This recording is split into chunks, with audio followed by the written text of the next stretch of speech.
Students, आज हम करेंगे क्लास 10th का एनसीईआरटी बुक का first chapter real numbers, exercise 1.1। First sum है use Euclid's division algorithm to find HCF of 135 and 125। सबसे पहले क्वेश्चन सम सॉल्व करने से पहले हमें ये पता होना चाहिए कि यूक्लिड डिवीजन एल्गोरिथम है क्या। नॉर्मल एल्गोरिथम है जो आपने पहले छोटी क्लासेस में ही किया है, लेकिन आप हम इसके आगे आप एल्गोरिथम के आगे अब यूज़ किया जाता है लेमा। लेमा वर्ड्स है कि स्टेप्स। तो यूक्लिड्स डिवीजन लेमा लिखा होता है कई जगह। तो मीन्स आपने जो एल्गोरिथम पहले छोटी क्लासेस में किया है, वेरीफाई करने के लिए, डिवीजन वेरीफाई करने के लिए आप एक एल्गोरिथम यूज़ करते थे, वही हमने जहाँ पे यूज़ करना है। तो हम पहले करते हैं यूक्लिड डिवीजन एल्गोरिथम, फिर हम सम सॉल्व करेंगे उसके बाद। हाँ जी बच्चों, हम एग्जांपल लेते हैं 67 एंड 9 की। तो आप डिवीज़न करते थे 67 को 9 से, तो 9 7 जा 63 आपका आ जाता था, तो रिमाइंडर आता था आपका 4। इसके बाद आप वेरीफाई करने के लिए इसको एक फॉर्मूला लगाते थे। वेरीफाई करने के लिए उसको आप डिवीज़न एल्गोरिथम बोलते थे। वो क्या होता था, जो आपका जहाँ और ऊपर क्वोशंट आता है, डिविडेंड एंड क्वोशंट को आप मल्टीप्लाई करते थे 9 × 7 + 4। तो जो आपका फिर वही 9 7 जा 63 + 4 = 67 होता था। तो यही फॉर्मूला हमने उस यूक्लिड एल्गोरिथम है, यही बार बार अप्लाई करना है जब तक कि हमें जहाँ पे 0 नहीं मिलता, रिमाइंडर 0 नहीं आता। बस इसी को हमने अप्लाई बार बार करते रहना है, तो इसी को हम यूक्लिड एल्गोरिथम बोलते हैं। तो अब करते हैं हम सॉल्व सम। तो अब हम सम सॉल्व करते हैं। तो पहले तो आपने देखना कि कौन सी बड़ी टर्म है इसमें, 135 और जहाँ पे है 225। तो 135 और 225, तो बड़ा कौन सा है, 225। तो हम जहाँ पे लिखेंगे 225 इधर, और इधर हम वो एल्गोरिथम अप्लाई करना है जो पीछे मैंने आपको सिखाया। तो वो कैसे फाइंड करेंगे, आप एल्गोरिथम कैसे फाइंड करोगे, आप जहाँ पे आप क्या करोगे, 225 को 135 से डिवीज़न करके देखोगे। तो ज़्यादा 135 का अगर डबल देखते हैं तो 70 होता है, और 1 का डबल 2 होता है, तो 270 तक डबल जाएगा, तो जो 1 पे ही जाएगा सिंपली। 135 माइनस करेंगे हम 0, 12 में से 3 गए 9, और जहाँ पे 1 रह गया तो 1 में से 1 0, तो रिमाइंडर आपका आ गया 90। तो आपने जैसे फाइंड करना, अब इस जहाँ पे आपने वेरीफाई ही करना वो चीज़ें को, तो वह क्या है आपका 135 × 1 + 90।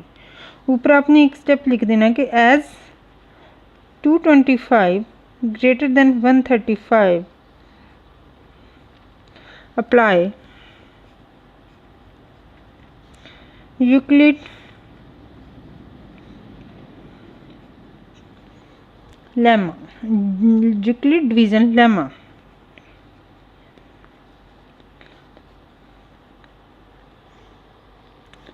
टू 125 और 135। तो ये स्टेप आ गया। अब नेक्स्ट स्टेप में हमने क्या करना है, जहाँ पे आपके पास रिमाइंडर क्या है, सिंस हमारा रिमाइंडर क्या आ गया 90, सिंस रिमाइंडर = 90, जो नॉट इक्वल टू 0, जितनी देर तक 0 नहीं आता हमने आगे स्टेप्स करते ही रहना है। तो अब हमने जो यही स्टेप्स है जो इन दोनों के ऊपर फॉलो करनी है, 135 एंड 90 के ऊपर फॉलो करनी है दोनों steps. So we apply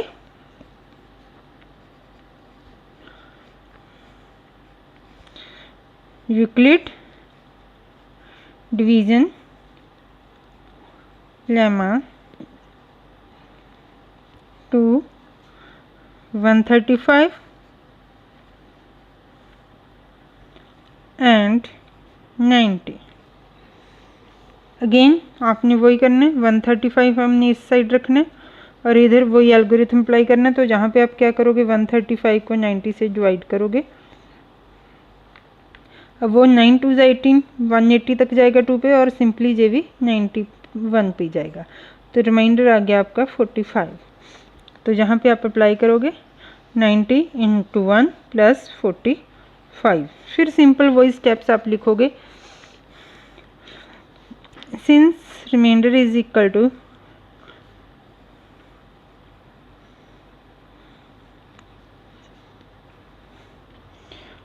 45 not equal to 0, so we apply Euclid division lemma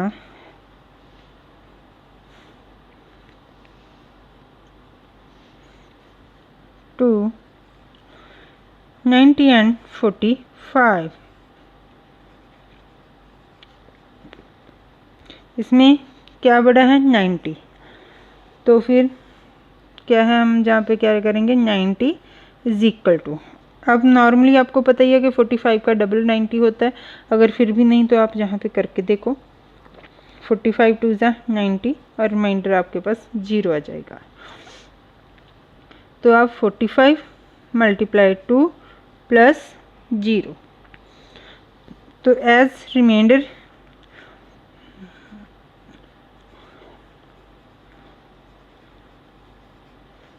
equal to 0, the process stops. जो प्रोसेस हमारी कर रहे थे स्टेप वाइज वो स्टॉप हो जाएगी, द प्रोसेस स्टॉप्स।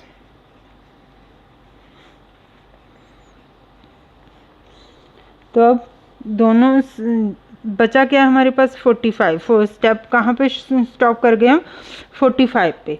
तो HCF है जो 135 and 225 का, वो क्या आ जाएगा आपका 45।